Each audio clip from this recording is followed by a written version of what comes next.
వైఎస్ఆర్ కడప జిల్లా కేంద్రంలో అంబేద్కర్ కూడలిలో వైఎస్ఆర్సీపీ నేతలు నిరసన కార్యక్రమం నిర్వహించారు. మెడికల్ కాలేజీల ప్రైవేటీకరణపై వైసీపీ ఎస్సీ విభాగం ఆధ్వర్యంలో ఆందోళన చేపట్టారు.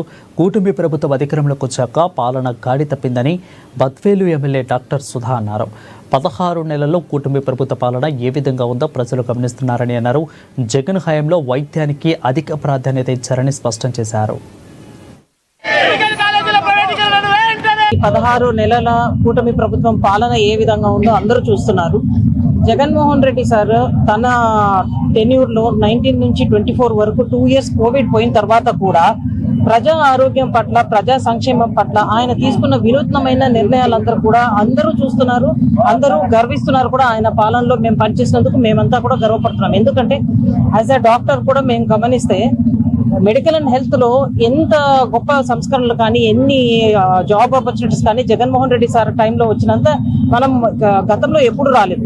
ఇంతకుముందు మనం చూస్తే ఓన్లీ 11 మెడికల్ కాలేజెస్ ఉంటే జగన్ సార్ అధికారంలోకి రాగానే 17 మెడికల్ కాలేజెస్ కి శాంక్షన్స్ తీసుకొచ్చి ఒక 8,500 కోట్లలో దాంట్లో 5 మెడికల్ కాలేజెస్ ని కంప్లీట్ చేసి, ఇంకా పులివెందుల, పాడేరు 2 పూర్తిగా కంప్లీట్ అయిపోతే ఈ కూటమి ప్రభుత్వం అధికారంలోకి వచ్చిన తర్వాత వాటిని కంప్లీట్ చేసి నిర్వహించకుండా వచ్చిన మెడికల్ కాలేజెస్ కి NMC 50 సీట్స్ పర్మిషన్ ఇస్తే కూడా